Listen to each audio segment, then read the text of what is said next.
आज Doubtnut app download करें। Doubtnut पर अपने सभी गणित, रसायन विज्ञान, भौतिक विज्ञान और जीव विज्ञान के डाउट्स का करो सफाया। बस प्रश्न की फोटो खींचो, एक ही प्रश्न को क्रॉप करो और तुरंत वीडियो सोल्यूशन पाओ। अभी डाउनलोड करें। हेलो दोस्तों, हमारे पास एक प्रश्न है जिसमें पूछा गया सुपरसोनिक विमानों की ध्वनि पृथ्वी पर सुनाई नहीं देती क्यों। आइए इस प्रश्न को हम समझते हैं कि सुपरसोनिक विमानों की ध्वनि पृथ्वी पर हमें क्यों नहीं सुनाई देती। तो इसके पहले हमें यह समझना जरूरी है कि एक संख्या होती है जिसे हम मैक संख्या के नाम से जानते हैं। मैक संख्या, यह मैक संख्या जो होती है यह बराबर होती है बराबर वस्तु के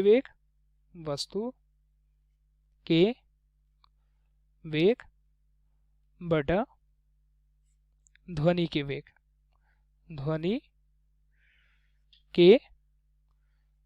के बराबर। यानी कि अगर हम मैक की संख्या को परिभाषित करें तो वस्तु के वेग बटा ध्वनि के वेग के अनुपात को मैक संख्या कहते हैं। इस मैक संख्या में तीन स्थिति होती है। पहली स्थिति होती है यदि मैक संख्या 1 से कम हो, तो इस स्थिति में हम बोल सकते हैं 1 से कम हो तो वस्तु का वेग जो होगा, वस्तु का वेग कम होगा ध्वनि के वेग से।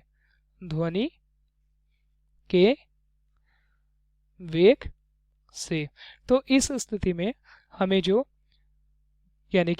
गति प्राप्त होती है, तो इस प्रकार की किसी विमानों की गति को हम सबसोनिक गति कहते हैं। क्या कहते हैं? सबसोनिक गति कहते हैं। इसी प्रकार अगर हम दूसरी स्थिति को देखें तो यदि मैक संख्या का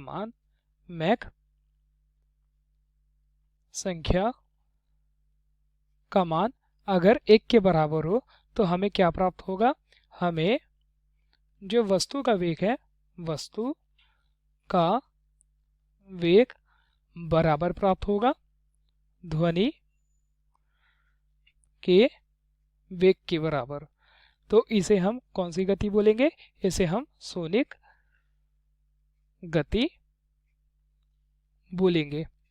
इसी प्रकार अगर हम तीसरी स्थिति देखें तो मैक संख्या जो होती है, मैक संख्या वह अगर 1 से अधिक होगी तो इस स्थिति में हमें वस्तु का जो वेग प्राप्त होगा, वस्तु का वेग अधिक प्राप्त होगा। किससे? ध्वनि के वेग से। ध्वनि के वेग से। तो इस स्थिति में जो मैक संख्या है यदि 1 से अधिक है तो वस्तु का वेग हमें ध्वनि के वेग से अधिक प्राप्त हुआ।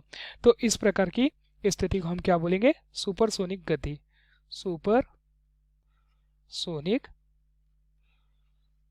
गति। तो प्रश्न के अनुसार हमसे पूछा गया है कि सुपरसोनिक विमानों की ध्वनि पृथ्वी पर सुनाई क्यों नहीं देती।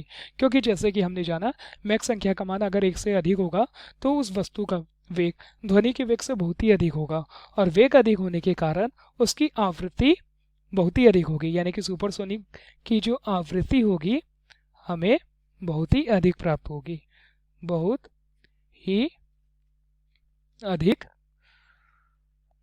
प्राप्त होगी।